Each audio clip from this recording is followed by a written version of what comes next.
morning, guys. Happy birthday to Sebastian Rogers today. 17 years old. December 7th, 2025. What a day. We should be in Hendersonville right now. But some people tried to put a stop to that. Is what it is. They gotta live with it, right? You make your bed, you lay in it. It's a very foggy morning this morning. It's about 6:15 in the morning.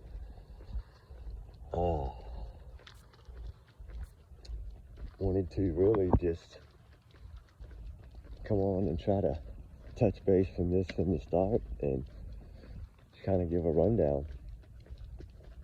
Sebastian Rogers was last seen on February 25th, 2024, shortly after having dinner with his mother, Katie Proudfoot. We still don't know everything. We know they're working, and that's good. We know they're tracking down every lead they can, every tip they can, following up on everything, still serving warrants over a year later. So that's a good thing. That means it is moving in the right direction, in my opinion. I don't know what, nobody really knows the truth about what unfolded except for most likely Katie, right? She was the one with him. Alleged to be. She's the last one with him. So, I don't know. What do we know? We just know that on February 26th, 2024, that morning at 6:33 a.m., why she waited 33 minutes to report her son missing when she said she panicked in the first minute flat, I don't know. I just don't, that never made sense. There's a lot of things that never made sense. There's a lot of things that never added up. No, you leave that deer alone. Really, if we go back to the beginning, what transpired, right? What transpired on that day? What transpired at that restaurant?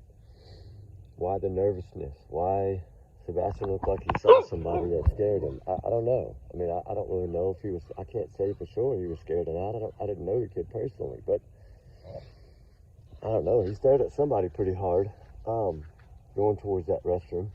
Enough so that when he came back, he told his mother about it. And they both looked over that way. So somebody over there. I don't know if law enforcement was ever told who that person was by the mother. I don't know that. But just a lot of things, right? Remember in the beginning, there wasn't much out there at all. They were searching and searching and searching. They couldn't find anything. They didn't find any clues, any sighting of this kid on any of those cameras in that neighborhood that we know of. Although there was a sighting of some lights that, everybody's kind of confused on. I'm not confused on it because I feel that if it was debunked, that clip would have been released in full. Just like all the other ones that they debunked and released. So, who knows? Who knows the whole story behind that? I know if you go look at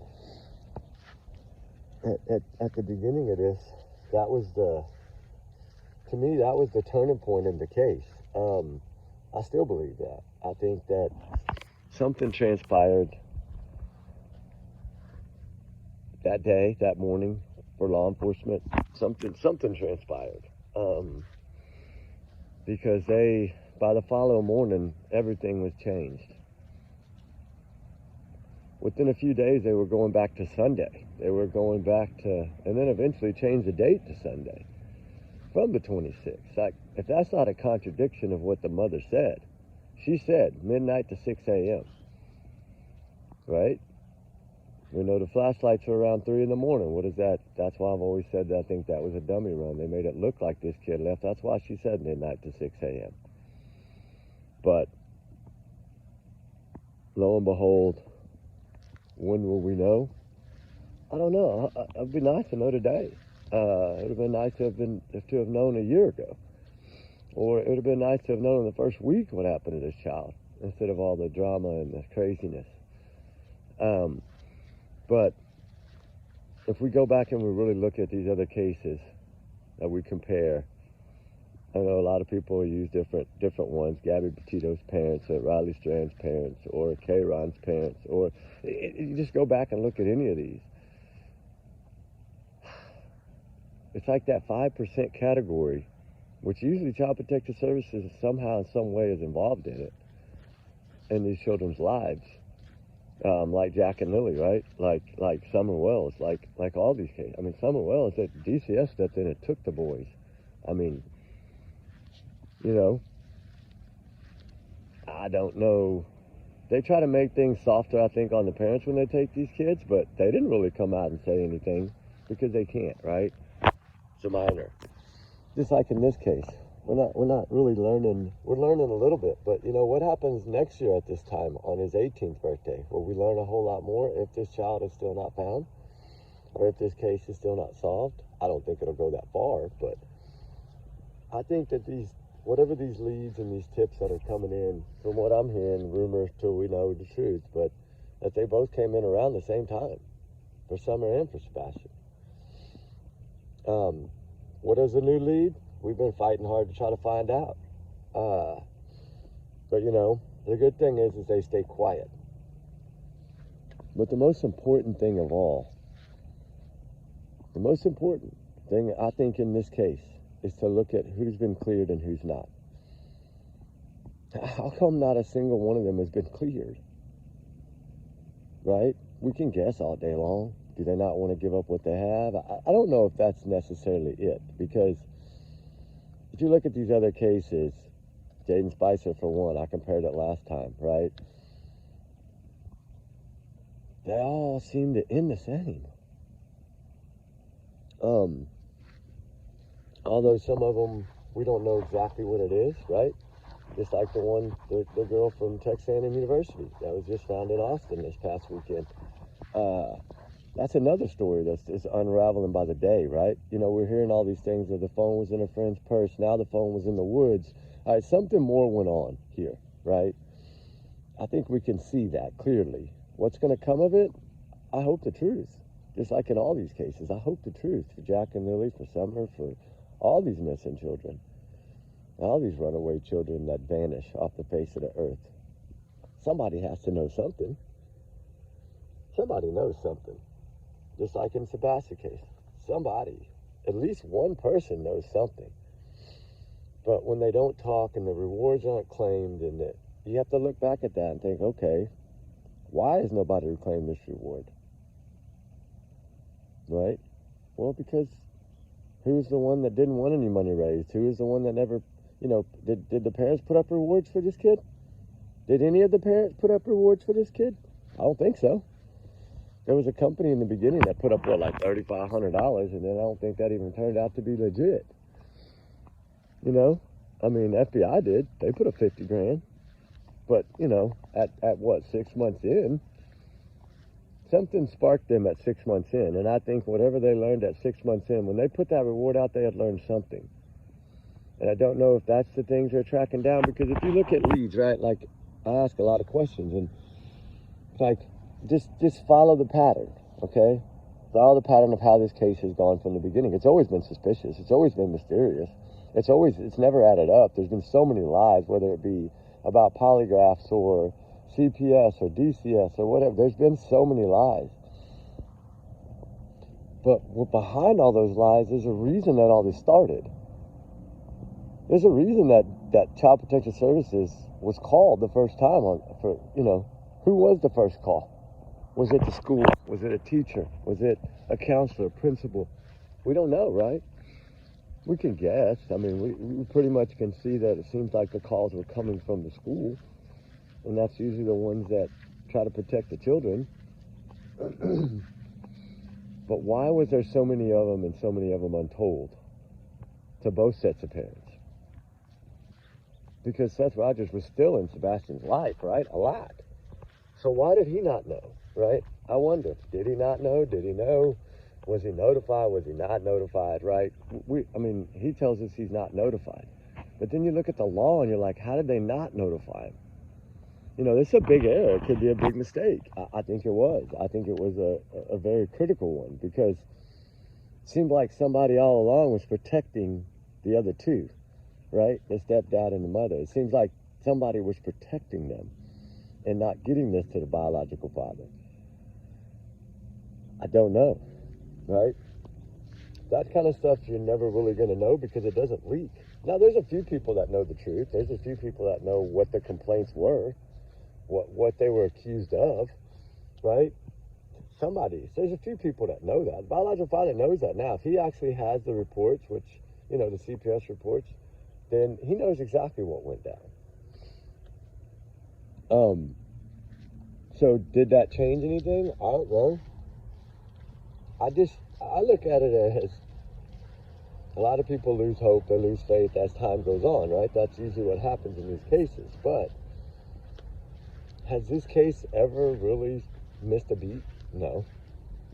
It's almost 2 years, right? That's like a long time. We're a month and what, 19 days away or whatever, 18 days away from being 1 year. It's going to be another Christmas at that empty seat at the table, right? That's what they always say. They said, I don't know what it's like, right? I'm sure there's a lot of parents out there that know what it's like, but there's also a lot of parents that know what happened to their children, especially if they were the last one seen with them.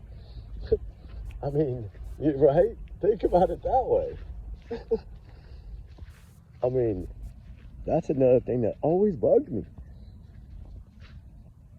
was why was it so much of a mystery from day one? Because who's to say it's not? Because the following morning, right, the first time we really ever heard from Eric Craddock or anything like that about the case, that morning he contradicted everything. And remember how many different departments stepped in to help, right? A lot. They covered a lot of ground. If that kid would have wandered off, he'd have been found. There's no doubt about that. It wasn't like he wasn't a tough kid. He could have made it a few miles in those woods. He would have been found. Something would have been found. Body heat would have been picked up by those, those military planes. Like, technology's too good to miss. I understand searchers miss, they do, but when you are on the ground that early and you covered all that distance in the first few days, and then you came back again in April and did it again and went further the second time and covered even more ground and even more careful, that I think that was pretty much to... I've always wondered about that, because the one thing in this case, too, that never made sense was the landfill search. Because if there was no scent picked up at his child anywhere around that home, which they say there wasn't, and they confirmed that there was scent, but it wasn't Sebastian's scent from that home, to whose was that? And did that raise the alarm right away, right? Usually those dogs are pretty good at finding kids pretty quickly. You go back and look at, the history. And when they just don't find anything, nothing, not a footprint, not a pair of glasses, not a shoe, not a sock, because we don't know if the kid had shoes on or not. Eric Craddock told us he's not going to say that he was barefooted, because he doesn't know that. That was another contradiction to me. It just makes you wonder, right? Like, where, what do they have? What are they working on behind closed doors, right? Because you think that by now they've had everything that's out there. They've heard everything that these parents have said and family members have said online or whatever, and different channels, or, they got all that, right? I know for a fact they got all of that, because I sent in a whole 47-minute video of everything that was said out there that didn't make sense, or that I felt was basically calling this child a liar, saying about the diapers, and, he liked to go to the bathroom on it. So all these negative things that were created.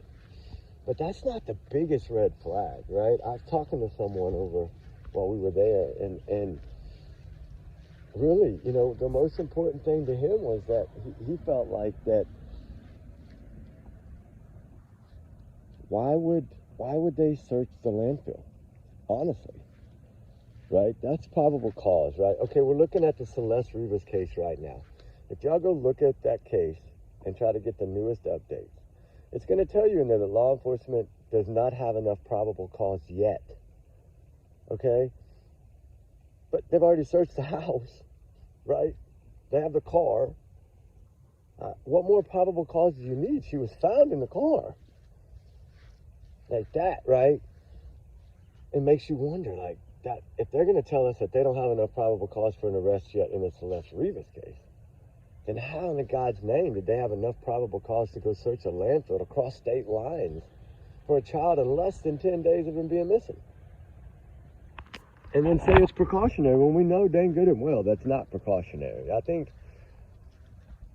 as true crimers, we understand that that's not, right? That's not precautionary. They're not going to do that for precautionary.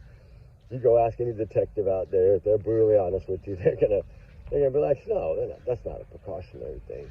I think what it was that they just couldn't figure out exactly what happened and how this kid got out of the house, because that was a big concern to law enforcement in the beginning. If you remember, there was little slips here and there about how did this kid even get out of the house?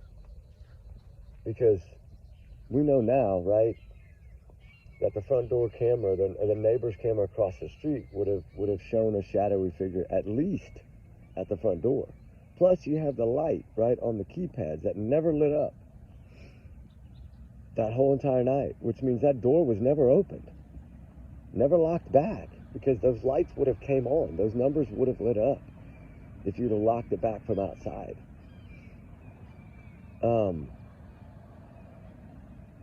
And it's like, why wouldn't they not talk early on, right? Most parents, 99.9% of the parents are out there begging for anybody to help.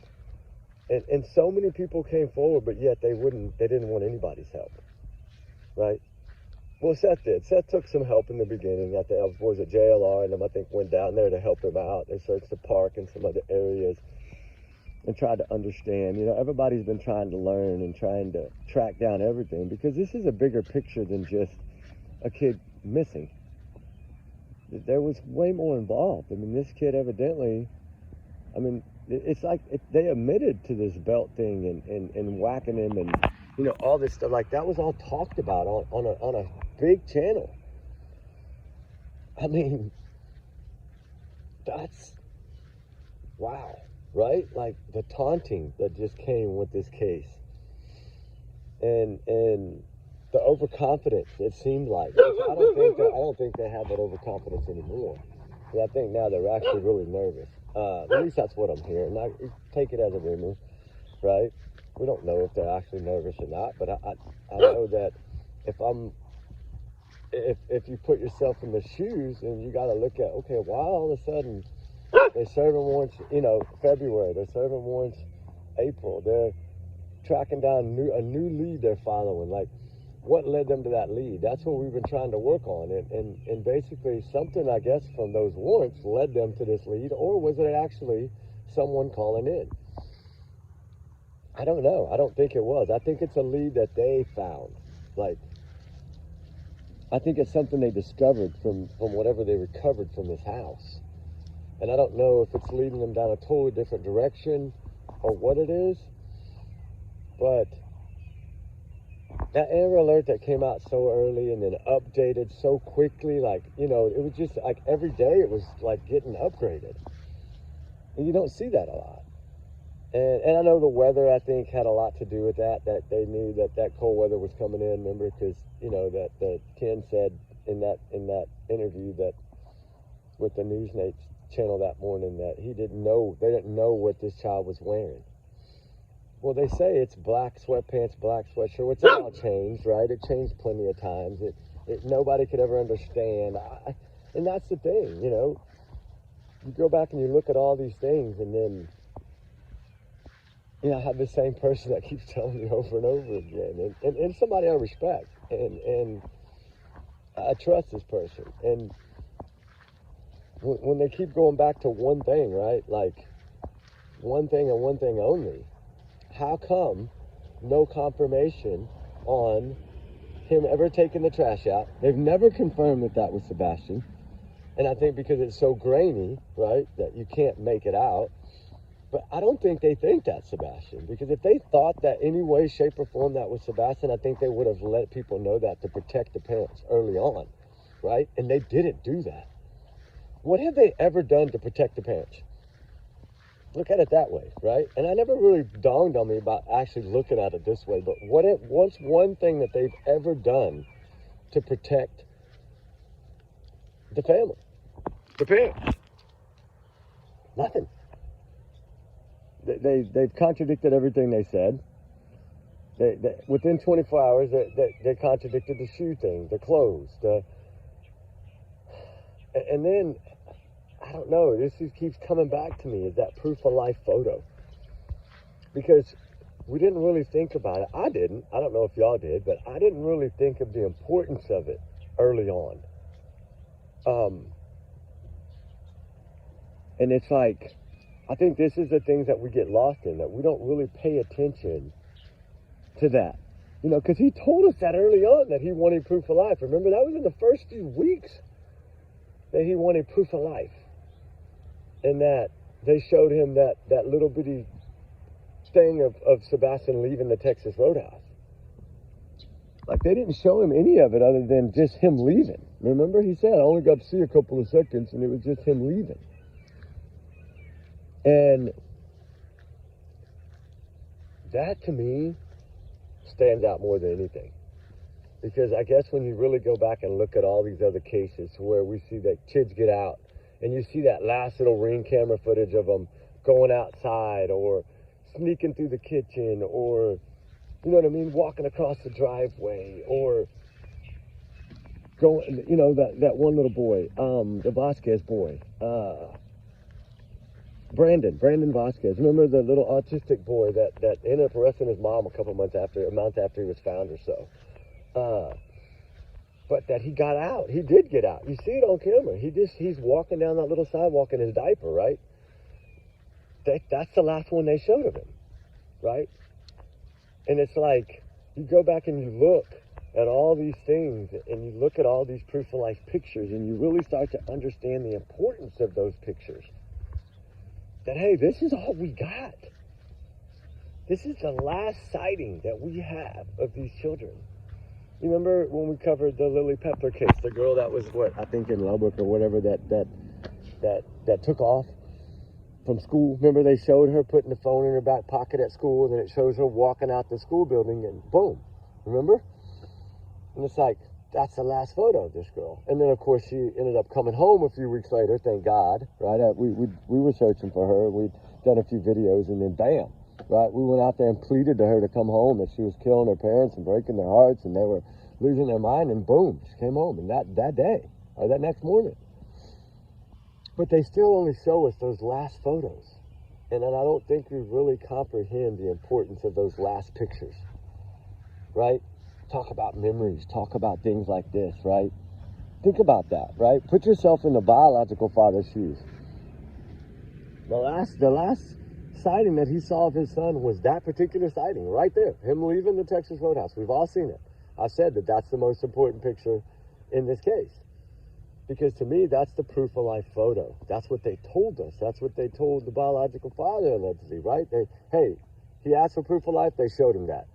So it's telling me that all those camera footages, all those cameras around that neighborhood, and if you really go back and see how they worded it in the FBI flyers, last seen in the area of his house. Okay, well that means that could be the area, because it's down the road from his house. So I guess if we look at that and we think, okay, So what do they think, right? Well, think about it. If they're saying that that's the last photo, right? That's law enforcement is saying, here's your proof of life photo. This is Sebastian at whatever 6:25 or what 6:24 and 50 something seconds. Here he is, leaving with Katie from the Texas Roadhouse. That's the last photo. So that means that's why the date changed. Because think about it. If they would have had a sighting of him on the 26th, like a lot of people thought based on how they write it up, how they wrote it up in the beginning, they were going by what the parents told them early on, the 26th. And then I think when they started doing the investigation side of it, they realized that this kid was not seen past that Texas Roadhouse. And I do believe that. I've been told that by quite a few. I mean, I know it's still, it's law enforcement, so, you know, we still have to, you know, allegedly, you know, say this is what they're saying. But if you really look at it, and you go back and you look at some of these things and you think, these other cases that are similar, what was their last photo? And then you see all these different, I went back and looked at probably 100 different cases to see what the last photo was, right? To get an understanding of how important that photo is. And I didn't realize the importance of it, I don't think, until I just kept hearing it over and over again from the same group of people that worked in law enforcement for 20 plus years. One of them 15, but most of them 20, 25 years, 27 years, 31 years. And they keep stressing to me about the importance of that photo. And, you know, then you start thinking, okay, but why would the mother go ask her Facebook group for the neighborhood that morning for everybody's camera footage? Because as the mom, she has to know that that's the last photo that they have. If they're cooperating at all, she knew that that was the last photo. And then remember, she says, I have to prove, remember in that message, I have to prove where he went, where he's gone, where he is. I have to prove this. Why are you having to prove this? And I think because they were already hounding her the first day. It didn't make sense. It didn't add up. And then if you really stop and think about when the truck pinged or whatever, and he said, well, because I'm here. They weren't running that. They were running Sunday, remember?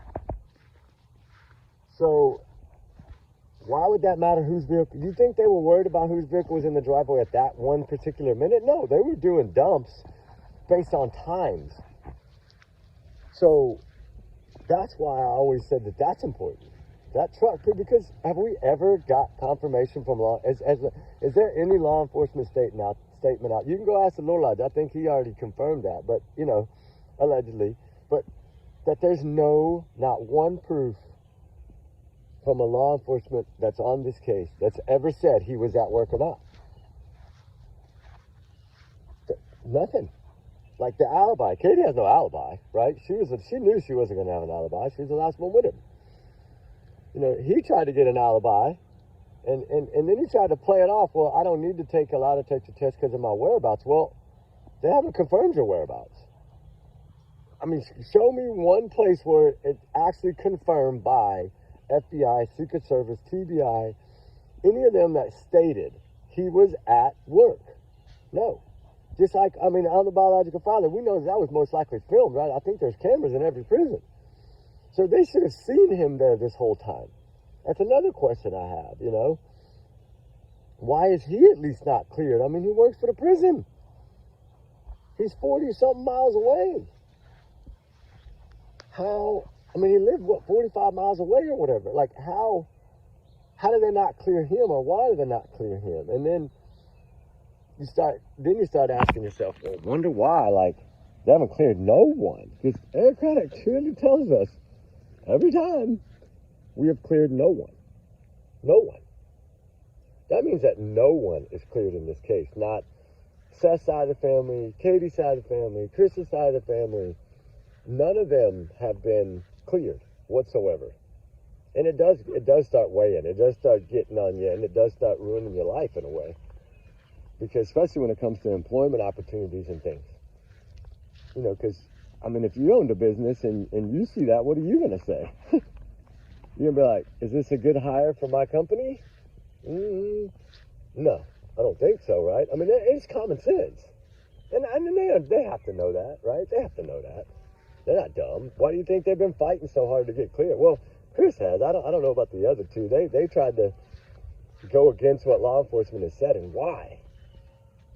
Because if they were so cooperating and they were so patting law enforcement on the back in the beginning and they're doing an amazing job, they're doing this, where all these other moms were out there saying, you ain't done nothing, you ain't found my kid. So why are you going to applaud someone or pat them on the back when they ain't found your son? Right? That never made sense. There's a lot of things that didn't add up. We know that. We could go over those and it would take me a month or more. But all in all, it's his birthday. Today's Sebastian Rogers' birthday. December 7th. What was he born? 08, 09, something like that? And here you are, 17 years old today. And it's a sad day because there's still no answers. It's a sad day because there's no truth. It's a sad day because he's still out there somewhere. Somewhere. He's somewhere. You don't just disappear off the face of the earth. He's somewhere. But where? Are they closer, right? I'm hearing yes. I think y'all all hearing that. I'm not the only one hearing that. I try to let things come out, you know. Just like I said about the Nick Barris thing, you know, I try to, it's been out 4 or 5 days before I talked about it. Like, I let things out and try to get out first before. Even if we knew about them before that, I like things to kind of spread around a little bit. It makes it easier for y'all, I think, to understand, because y'all can say, well, yeah, I did hear that over here. And now when you start hearing it more than once, you realize, okay, it's not just somebody making it up. It's there. And I know some of y'all couldn't find it, but, you know, I'm not a social media. I'm not Facebook. I don't ever go on Facebook. I don't ever go on none of that stuff. I had to do it for the channel, but I don't go on there. And so I don't really, you know, I don't know much about it either. I just know that I knew that it was out there because I was there. So I knew it was going to be on there. I just had to find it. And luckily, I had someone there send it to me. And that way I could read it. And I screenshotted it. And I took the pictures. And I didn't share it because I feel like I'm not sharing anything from any channels anymore. There's no need to do that. I think it's safer to do it this way, right? I've been advised to do it this way, and that's what I'm going to do. So it not only protects us, it protects everybody else. Because I always stress how important opinions are. Y'all's opinions are y'all's opinions, not mine. That's why I don't sit here and beg y'all to hit a like button or subscribe or share or sub or what. I don't do that. Because why am I going to make up y'all's mind for y'all? I'm not here to do that. Does it piss a lot of people off? I'm sure it does. Because I'm sure the majority of what you hear in the first minute or two of a video is hit the like button or share or sub or whatever, and that's cool. Hey, that's their people's livelihood, that's their job, that's the way they make money. They make their living on it, then hey, gotta do what you gotta do. But I don't make my living this way. So that's why I don't charge anything. There's no need for me to do that. I feel like that's just one more thing that I have to try to remember. Right? Remember to tell you, I do good enough to say that, you know, allegedly, and in my opinion, take it as a grain of salt, and, you know, trigger warnings, and, you know, that everybody's innocent until proven guilty in the court of law, and y'all's comments and y'all's alone not to reflect the channel, right? We do research together. We're a big-hearted family here, but still, I still have to remember to say all those every time. And I don't think we should have to do any of that. I think we should be able to come out here as an American and say whatever the hell we want to say, as long as it's respectable. And you treat everyone like you want to be treated, right? People make mistakes. They do. Nobody's perfect in life. Everybody makes mistakes. But live up to them and own them, right? That's how I see it. Own them. If we hear some news that doesn't pan out, I'm always the first to say, hey, you know, that's it. Like the landfill stuff. You know, a lot of people kept hearing when they kept finding these people in these landfills all around there, everybody was talking about it. And you do have people that say, oh, yeah, they say it's this or that. Well, you kind of got to take it as a grain of salt. I think we take everything as a grain of salt out here until we actually see it, like an arrest or something. Because at this point, there's still no arrest. At this point, still nobody's been charged. Do I think they're close? Oh, yeah. I really do. I feel confident that they're close. I actually... If anything came out of this poster stuff, You know, I know it was negative because we should have been there today, lighting up that whole roadway for him green, right? But there's certain people that don't want that. And hey, if they want to try to shut it down, they're going to shut it down. They've shut down everything. They've tried to keep everybody out of this, right? That's the thing. The thing was, they wasn't worried about law enforcement. They taunted them the whole time. They're worried about us. People that can come out here and do these videos, that's who they were worried about, was silencing those people. That's why they went after him. You know, go find me a missing child case where during that missing child case, when no answers have been found yet, parents are out here trying to sue people for no reason. They got thrown out and laughed in their face, and they had to pay all that damn money because they didn't have proof when they did it, right? But then there's still certain people that trust them, and I don't understand that at all. Once a liar, always a liar, right? Once a cheat, always a cheat. It's just how it is. You know, it's part of life. But I don't know. I'm at a point where it's like, one good thing can always come out of something negative. That's what you got to do, is find the positive. Okay? Yeah, was I upset that we couldn't do these posts? Yeah, I was upset. So was a lot of people, half the damn community or more. They were all on board. I mean, all the way down to the principal, to the schools, to the superintendents, to the sheriff's office, to the police department, to the fire department, to the restaurants. Everything. Everybody was on board except for a few. And the few that we ended up didn't know, but we needed their okay. That's the law. So that's why I say there's going to be a lot of changes, because I'm not posting pictures anymore on here, because I know what can happen now, and I know what the new rules are going to be. Because, hey, if you're going to fight me on it, then you got to fight everybody on it, right? That's how I see it. You know, you're going to take something away from Sebastian. All it's hurting is him. It's not hurting me. It'll hurt my pocketbook, but it don't hurt me. You can make money every day. Just get your butt out there and work for it. But they're punishing Sebastian in this. He's the one that got punished. Because why? Because the community would have been there today. We'd have had the sheriffs cruising around with their lights on this morning, making sure everybody was putting the signs down that road and no cars were flying by. We had everything laid out to the T. I showed y'all, well, I showed you some of the emails. I haven't showed them all. But you know what? One good thing about this is it got me closer to Eric Craddock and them, right? Because going over so many emails over this stuff in the beginning of this, and then here a month ago, trying to get the last final things, we started communicating by email like that. And you know what? That's really opened up my eyes for a lot of things. I mean, he hasn't told me anything that about the case as far as like the case stuff. No, nobody. They got their own. They keeping it sealed. I don't want to know, right? I mean, I just want justice for this child. That's what it comes down to, justice. And I think if we go back and we look at the history of how these cases unfold, I think this is going to be one or two ways. And I think that's exactly what they think. It's going to be one or two ways. Either something bad happened that night or that day after that restaurant, or even possibly before that. He could have been given something before that, right? And we don't know. We just know that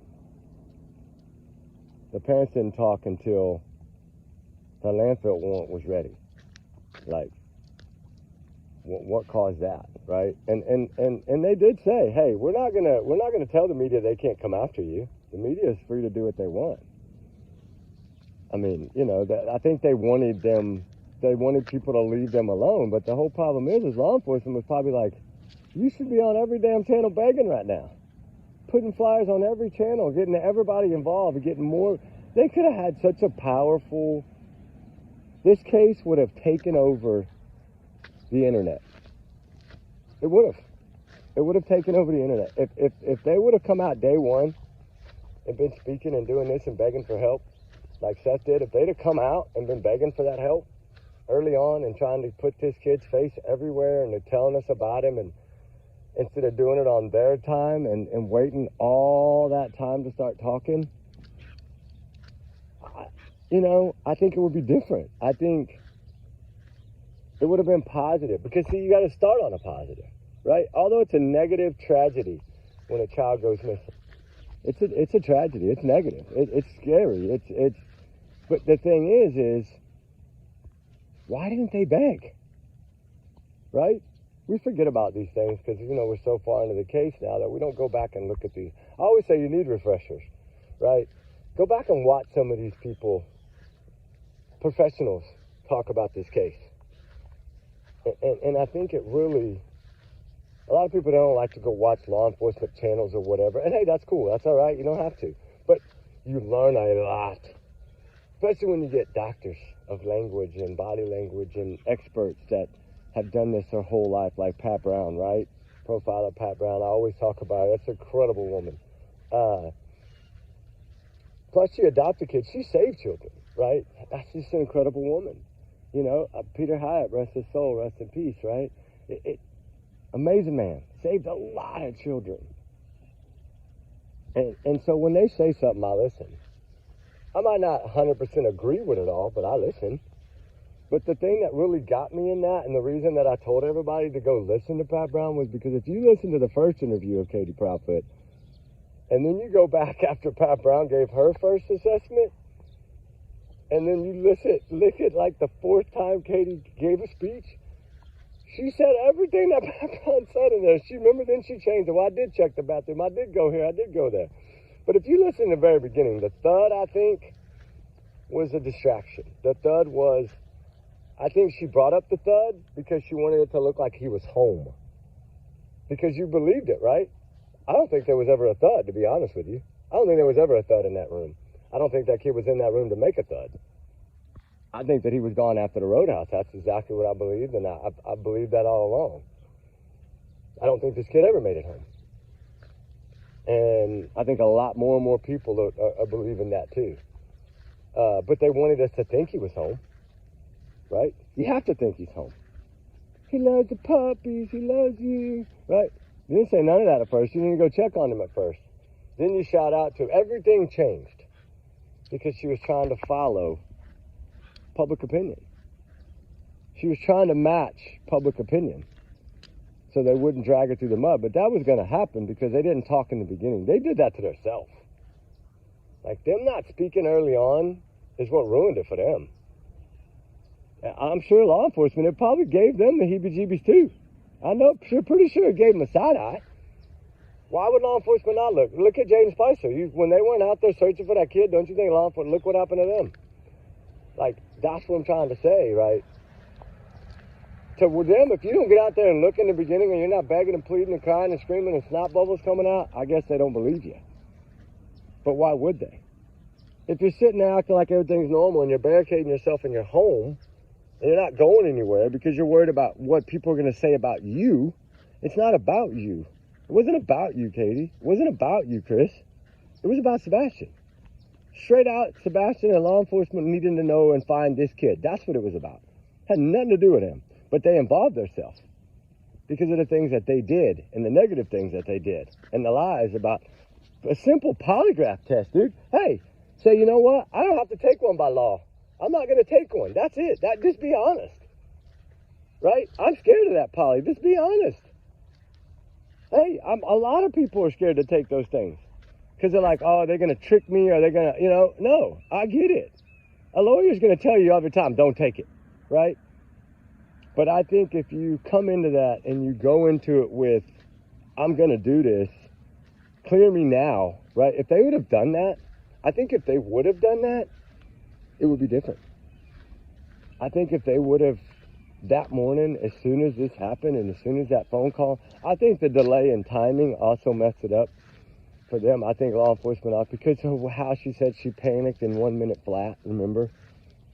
When most moms are a teenager are not going to panic. I think that she really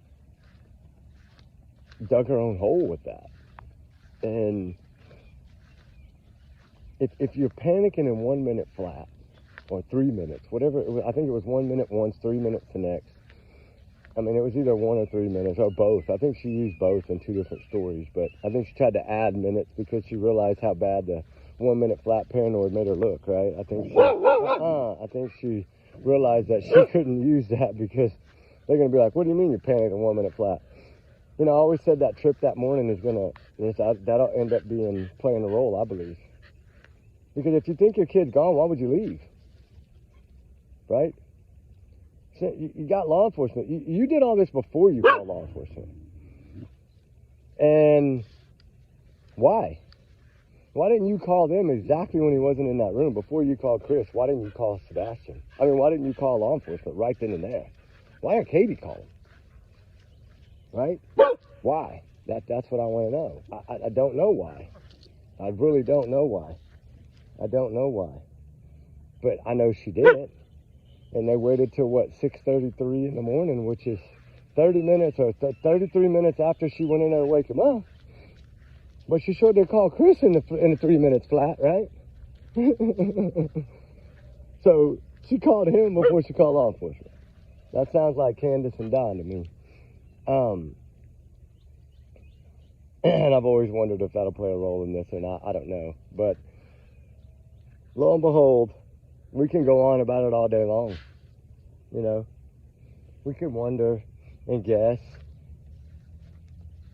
The main thing is that they're still working it. They haven't given up. It's not stuffed in a drawer somewhere, right? The file's not collecting dust. They're following leads, guys. That's huge. Whether you want it, after almost 2 years, they're following leads. Look how excited everybody is when that Summer Well stuff broke and they searched at home. Everybody's going, oh my God, right? Think about that. They haven't stopped at all in the Sebastian case. They done had 2 warrants, at least that we know of, served in 2025. And how many did they serve in the beginning of this? If we're seeing 2 now, how many do you think they did? Because it seemed like law enforcement automatically got warrants for everything. Instead of like just saying, okay, yeah. Like, I think that they did everything by the book for a reason. I think because they didn't trust. It didn't add up. And it looked suspicious, right? And that's why everybody, when the Jack and Lily case went that way and they came out in that first 24 hours and said it was suspicious and this, we know that's the Canadian rules. That's the way they follow that. So I kind of took it as, okay, yeah, it's suspicious, but are they going to end up clearing it out or what are they going to do, right? And then still we don't have much in Jack and Lily case at all. But we got some fireworks popping in Summer Wells. We got some fireworks popping in Sebastian. And today being the birthday, wouldn't that be great if we got some good news today, right? I'm waiting for that day. I really am waiting for that day. I think it's going to be sooner than later.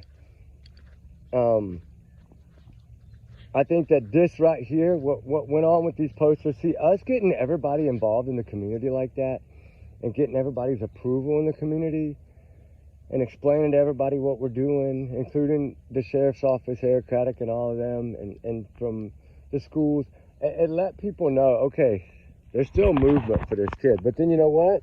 When we got shut down because they don't want to give us an okay, like, don't you think they don't look at that? Eric Craddock was so excited about this. He was like, I showed you all the emails. It was that's a wonderful idea. Like, he supported it 1,000%. How do you think they feel now? Because I sent him an email. I said, hey, how come that, we have to do it this way? I understand the laws and things, but is there a way that we can do it without doing can we use a flyer or whatever? And that's when we started working to go try to figure out another way, and that's what we're working on now. But when you have to pause everything for weeks, like, it was all on a time crunch to be done it was going to be done by 2 days ago. It would have been done on Friday. And we'd have had to get everything there and get everything done quickly. And, I mean, we had our boxes for the schools ready, but for them to write on them and stuff, the kids, we had all that pre-boxed and stuff and ready to roll too. But, it is what it is. We're going to come up with another way, and we're going to make this work, and we're going to get them out. We're not going to say when, but we're going to get them out. We still have a lot of y'all's help, right? I know the ones that want to help in this. I know the ones that want to make a difference, that want to stand up for Sebastian and support this. And that's a good thing, because it's pretty much the whole community, minus a few. But why is that? We even got okay from Gallatin Police Department. Like, that's what, I mean, it's like everybody in that area. And, you know, you could talk to anybody in that area, and they're going to tell you their opinions, right? They're entitled to that. They can do that. I love to hear people's opinions. But they're all about the same. I mean, there's a few that have really blown my mind, people that are close to them that I've spoken to that finally, after a year, finally tell me their actual opinions. Yeah, I don't share them with nobody. I never would, but I give them my word on that. But to hear some of their opinions blows my mind, because these are people that live there. These are people that know so much about their community. And I always say the community will find answers. And I think some of the community was silenced early on. The fear that was put in here, I think, for the small town got to a lot of people, but I think that's all faded now, and people are actually standing up. And it's something that needs to happen in all these cases. Not just Sebastian's, all of them. But, I mean, we could go into so many negatives, but why? I think we all know what's going on here. I think we all see the picture. But today is not about all this stuff. It's about Sebastian. It's his birthday. 17. Wow. He should be driving. He should be in school. He should be playing video games, fishing, having fun, learning how to drive. Like, isn't that weird that it's like right before he's supposed to get his driver's license or what? I mean, I don't know how that would have went with his conditions, but he might have been able to drive, might not have. I don't know that. But just think about the excitement. You know, like, that was like the time when all that development was starting. He was getting close to 16. It was, you know what I mean? Like, it's like, man, well, I guess he had just turned 15, but a couple of months, a month or so before, but still, he was approaching, his next birthday would have been 16. And I just don't understand, I guess, maybe why it went the way it went in the first week. That's what I didn't understand. But the biggest mind blow is that first week is the landfill, because I wonder why. I still wonder what their probable cause was for that landfill search.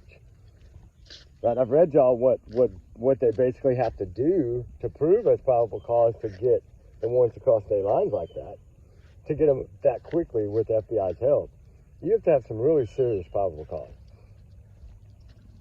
Not precautionary. They're not going to sign that. And other things that we learned about them taking cameras that were installed after, right? I learned a lot about that too, how they can trace other accounts. You know, this new technology is truly amazing. And I think it's going to solve a whole lot of cases.